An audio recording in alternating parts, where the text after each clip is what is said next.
Agriculture is the backbone of Eastern Africa's economy, playing a crucial role in addressing key social-economic priorities. It contributes significantly to food and nutrition security, creates employment opportunities, helps in poverty reduction, generates foreign income and supports industrialization by supplying essential raw materials. Grain is big business. So big that in some quarters, some people even think that grain is going to be bigger than oil as a commodity. Globally, we are looking at some very, very serious quantities in terms of production of world cereals over the years and stocks going towards the 3 million mark.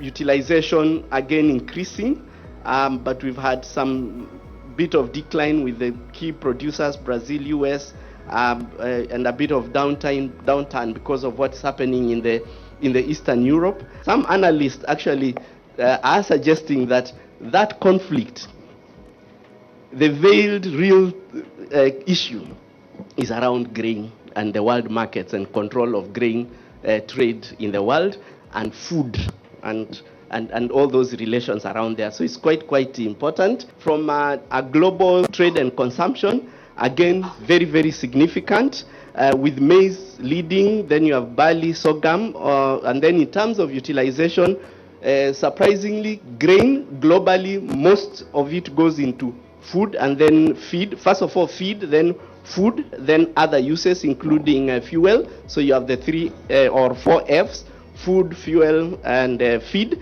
You will see that in terms of the sourcing and the flow, US still maintains the lead, controlling over 20% of the global grains, followed by the others, Ukraine and India coming up, Australia, Russia, and all the others, quite major traditional sources. And when you look at the pulses coming up quite strongly, and here we are at in Tanzania, is a lead, and you will see in some slide coming up on lentils and the business around that. Coming down to the African continent, a few statistics up to 2021, our trajectory has been going up.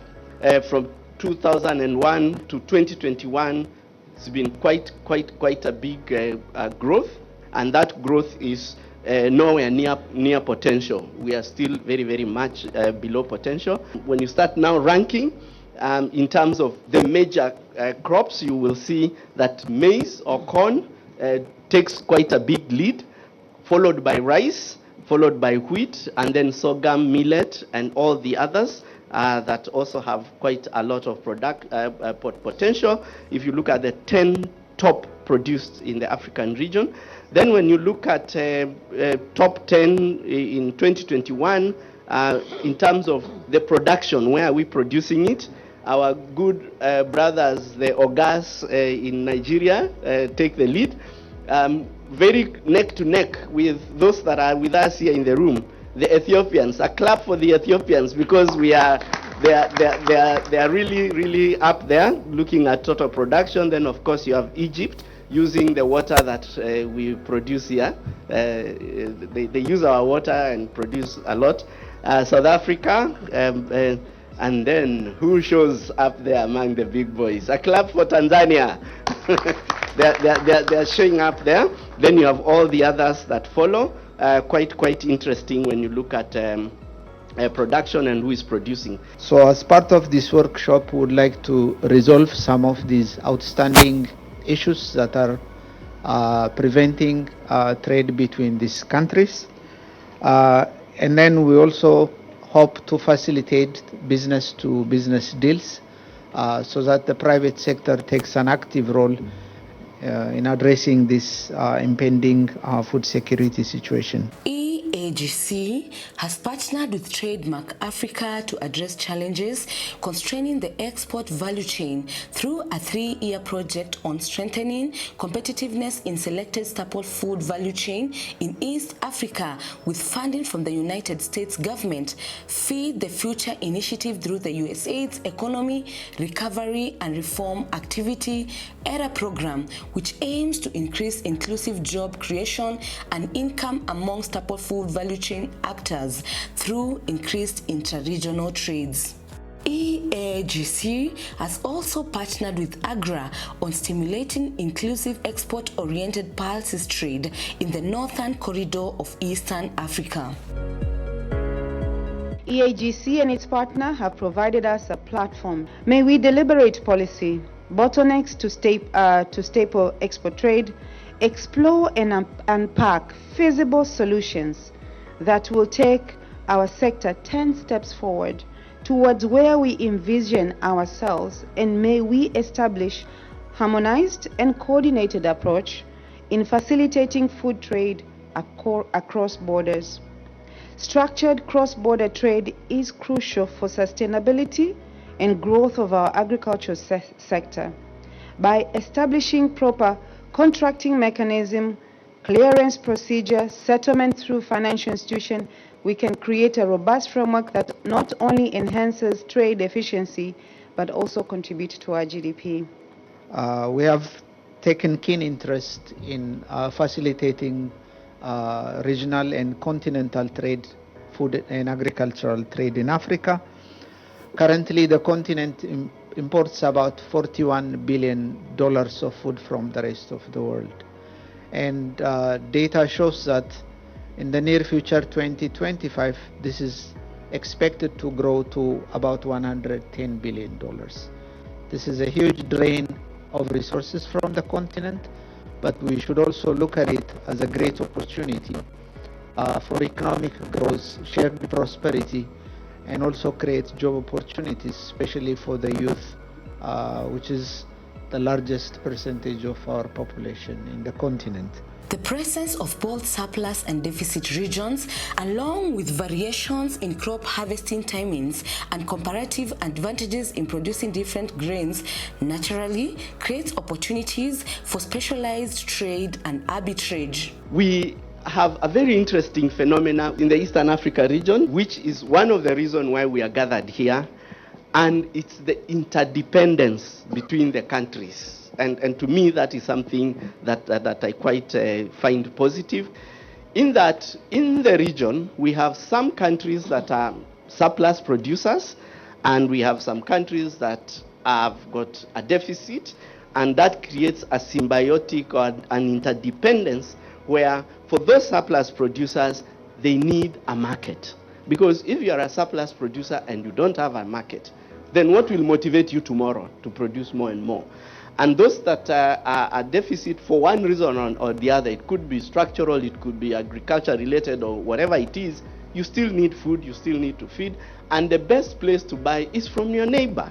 But what do? We have a lot of imports from outside the region, for a lot of this, and that's part of the things we want to see. How do we increase more intra-regional trade in all these foods? And so the whole issue of access to markets, access to the food, becomes extremely, extremely important. Tanzania and Uganda have surplus production with their neighbors. Kenya, Rwanda, Burundi, DRC, and South Sudan have deficits that are plagued by imports from the two countries, Tanzania and Uganda, supplemented by supplies from the Malawi and Zambia. Let's look at the trade balances. Who is paying who to get what?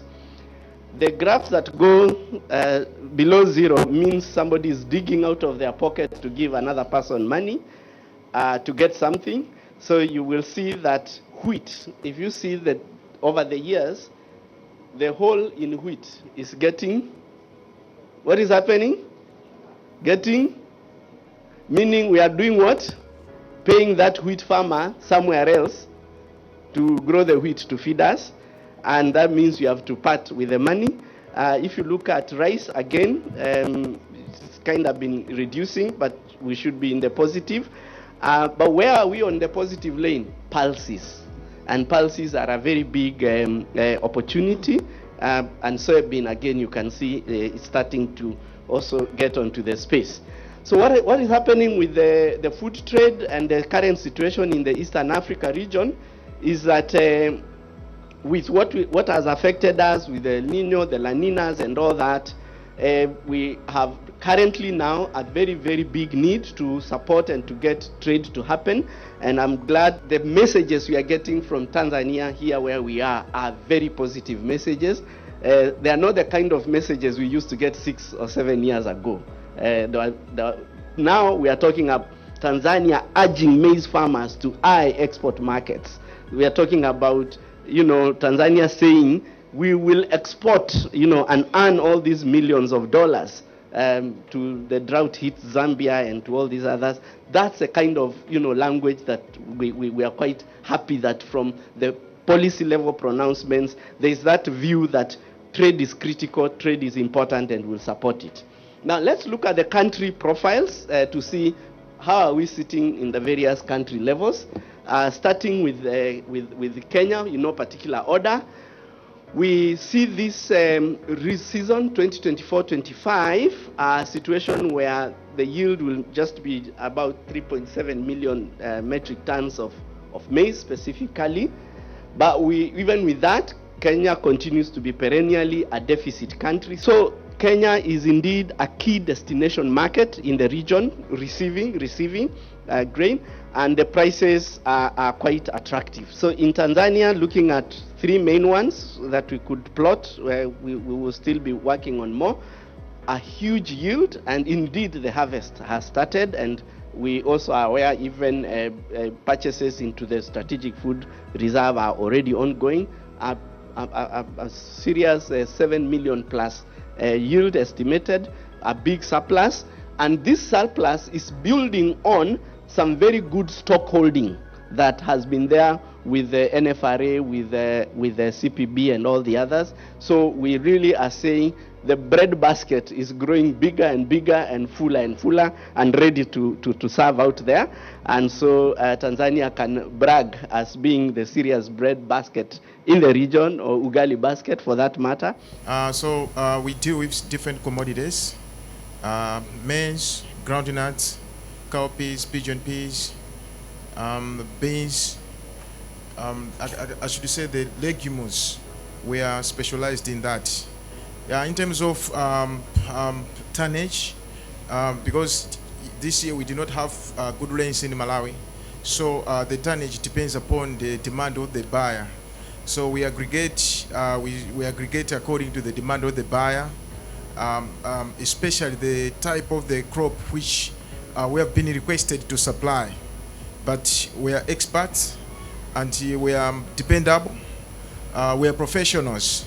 So if you need maize, you need groundnuts, you need beans, you need pigeon peas, you need cowpeas, you need rice, then we are there to supply. Our cooperative society is located in Ruvuma region, in the Songea district. We operate into 5 districts there in Ruvuma. And our cooperative society has more than 53 primary societies, which consist more than 15,000 farmers.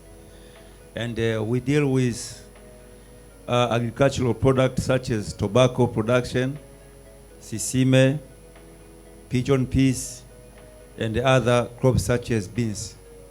And in our region there in Songea, in Ruvuma, we are the main producer of maize production. In a year, we produce more than 1,500,000 metric tons of maize, and our main buyer is only government there. So if we were interested to buy maize in Tanzania, we produce more than 30% of all maize produced in Tanzanian mainland, in Tanzania here.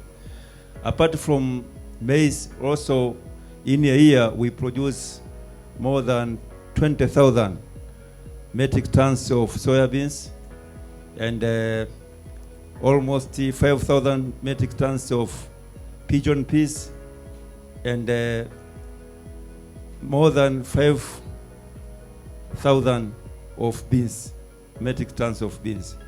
So you're most welcome.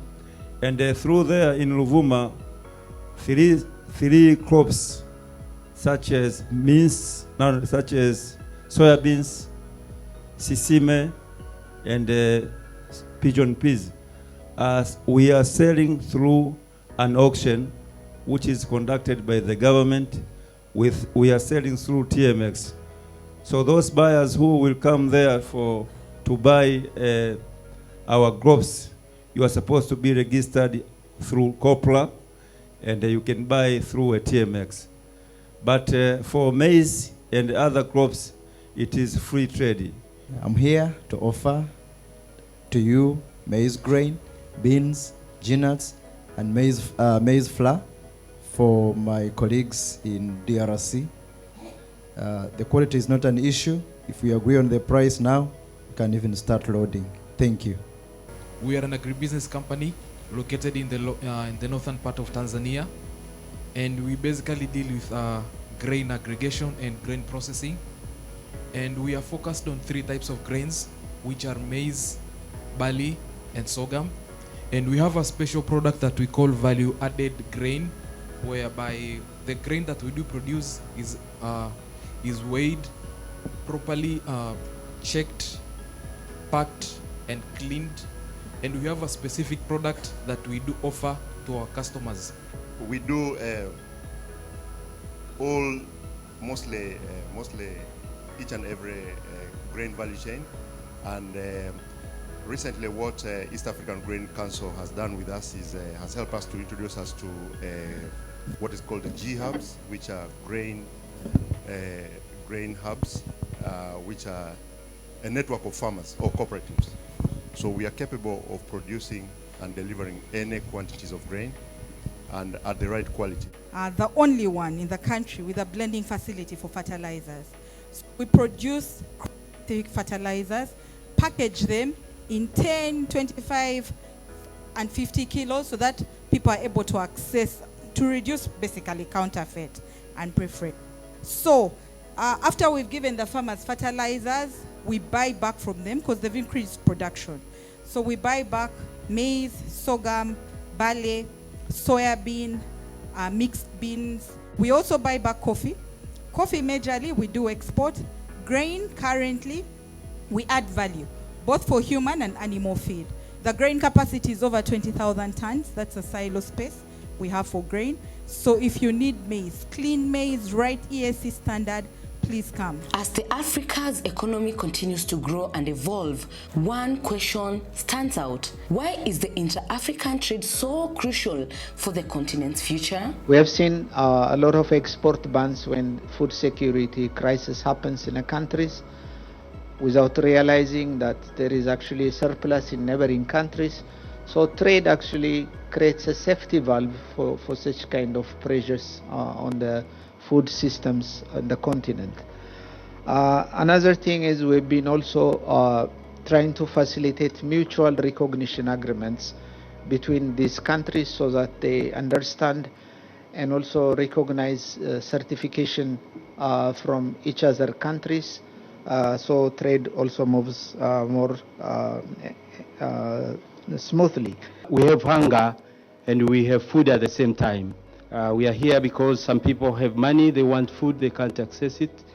And some of us have bags of food in our store, but it's not reaching the one with money. So we are here to define how trade can work for those who have surplus food and for those who are in shortage of food.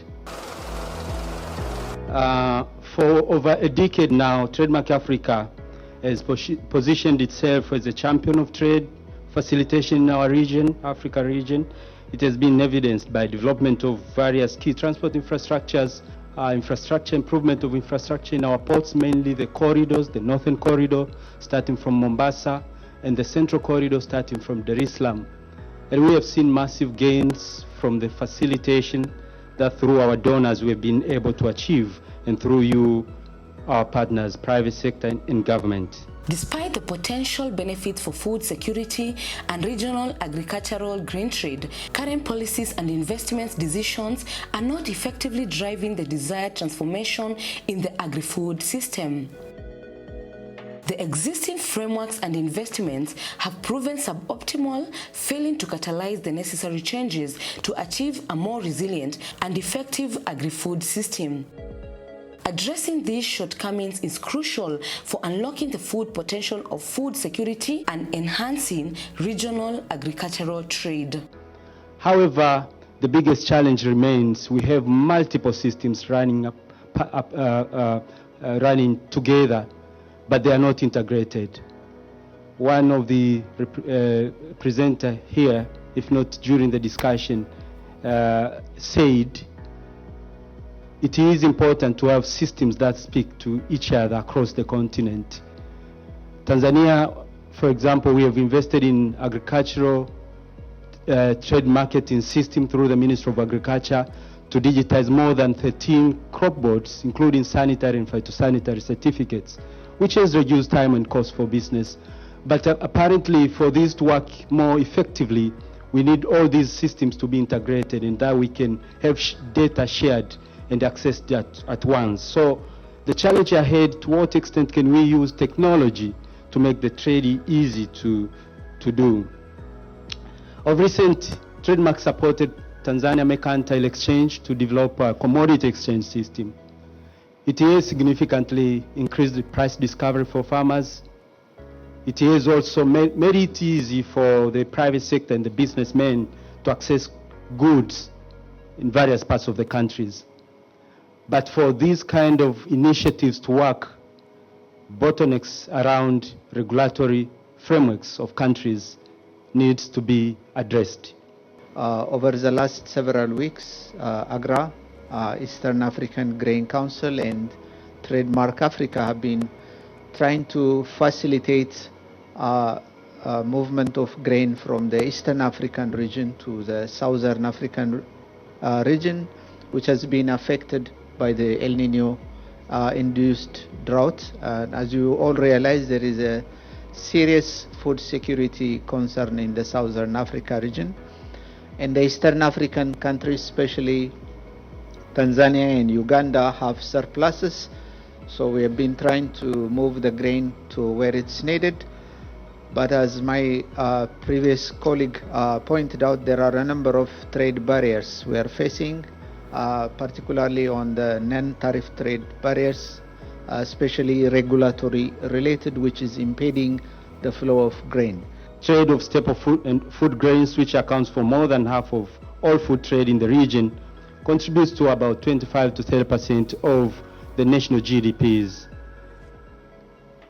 Regardless of its contribution to the GDP, we still face a lot of challenges, so we could actually create more gains. Some of these challenges have been re-emerging of initially addressed challenges, including export bans. Countries do eliminate export bans, but they keep on re-emerging.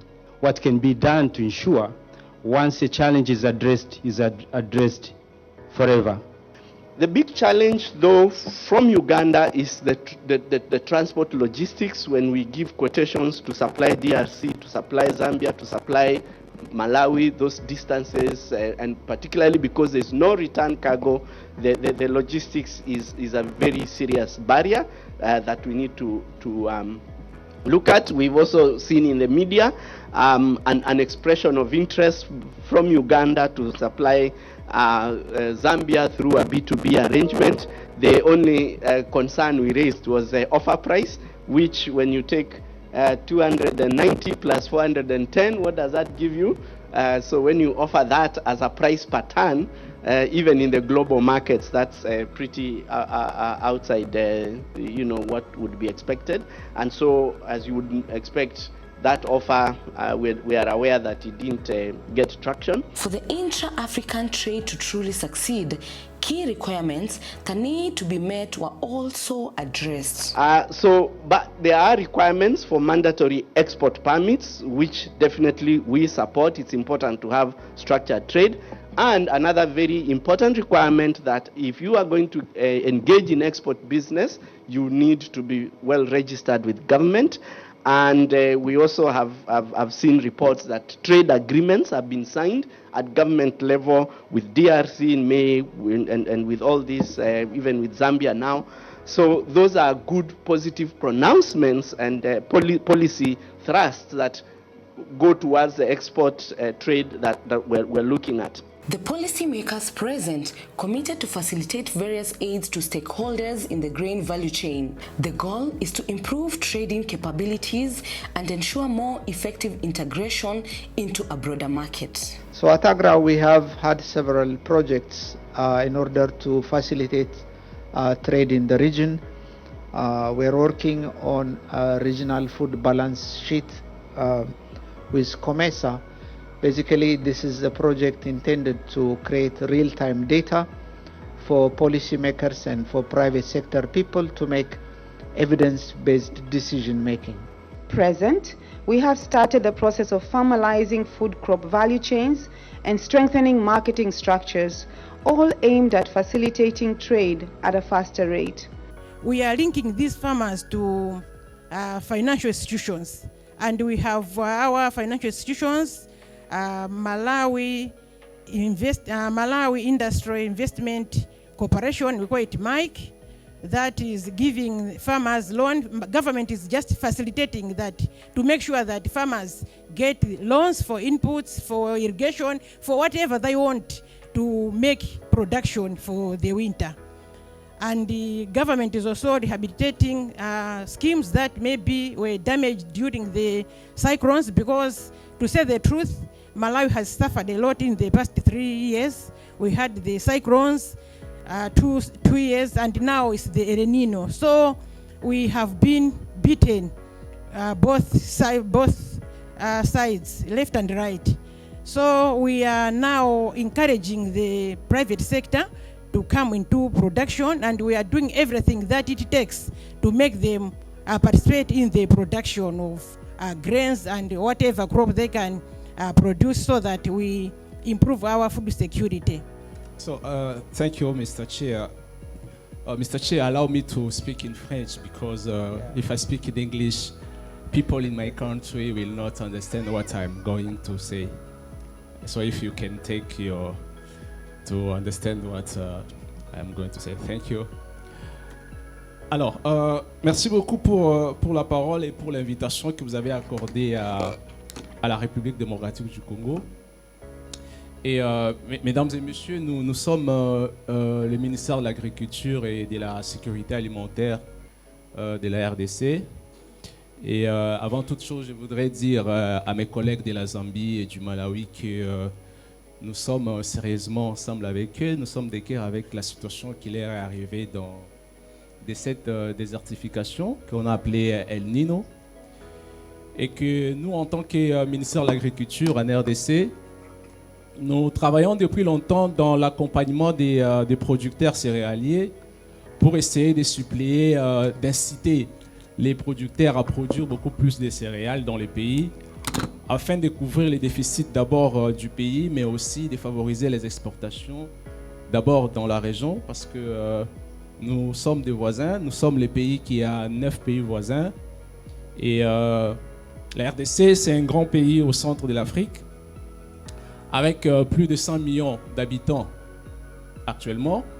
Et cette position stratégique au sein de l'Afrique fait à ce que nous soyons dans plusieurs communautés sous-régionales, entre autres le COMESA, la SADC, l'EAC et la CEAC. Et pour ça, le pays est ouvert à tous les partenaires qui voudraient venir faire des investissements dans notre pays, à être dans les commerces, dans les importations des produits vivriers et céréaliers, mais aussi à ceux qui voudraient venir investir. In recent years, for example, we have seen that, for example, in our country, we observed that we have that increase in the export of food crops within the region and outside the region, and this actually is due to ratification of some of the protocols, EAC and SADC, as well as Africa Free Trade Area. So this is because of the protocols and the negotiation that we are discussing together, and come up with a conclusion that the restrictions which were previously there are not disturbing the export potential for our country. Until we have strong phytosanitary and quarantine inspection services, we cannot be able to ensure food safety and food quality for trading between borders. On-farm actions, one is trying to equip the farmers with knowledge. Two, we have come up with a technology called AFLA-Safe, which simply is a biocontrol approach of dressing the seed with fungi, which is of the same species as the fungi that produces the aflatoxins. We have gone ahead to now register all the small aggregation points. Yeah, one thing I can say is that as a continent or as a region, you cannot exist in independence, but we need to coexist, meaning we need to depend on one another. The other thing is that in business, you do not expect to be on the positive every time. There's always that trend that today you're on a positive, tomorrow you find yourself on a negative. Also, we need to understand that what could have happened to the southern region of the, Africa could also happen to the other region the other time. I think you rightly put it that if I may recall, some 3 to 6 years ago, I think my friend, as well as Kenya and other, let me say East Africa, you had actually passed through this situation we found ourselves in today. I think back home what we've done is we've tried by all means to engage the private sector every time we're trying to derive. We don't want to catch them by surprise in terms of coming up with these policies. So, but for East Africa, I think it favors us as long as we are able to speak, at that level, so that we do not, bridge, trade along the way. Major milestones have been recorded in the grain sector, contributing to improved quantity and quality production and a seamless movement of grain across the trading blocks, with a resultant outcome of improved incomes in the region. We've been able to cut down the cost of the time of crossing the borders for more than 70% in some of the borders. Recently, we have made a very good progress in elimination of reported NTBs. We've been able to cut down the cost of the time of crossing the borders for more than 70% in some of the borders. We have been able to support program in elimination of non-tariff barriers in the region. If you go through the time-bound matrix for EAGC, NTB elimination, you realize of recent we have made a very good progress in elimination of reported NTBs. Some of countries, including Tanzania, have been known as notorious for imposing non-tariff barriers, but of recent, we have seen massive changes. 82% of all NTBs reported in the time-bound matrix for East Africa community have been eliminated by Tanzania. Other countries, including Uganda, Kenya, and Rwanda, have been able to eliminate NTBs by 76%, 75%, and 50% respectively. One could say this is a good progress. Another one would argue, if the progress is at that extent, why are we still not able to trade? A lot of other challenges underline the story. Some of the resolved issues have been around bans to export on food, but we continuously see re-emerging of same cases. TradeMark Africa and other partners have invested adequately or significantly in digitizing permits, processes for export documents. We have seen massive gains from that. We have seen the time cut by more than 70 and 80% in some instances. We have seen cost reduction to obtain certificates of origin, for example, sanitary and phytosanitary certificates.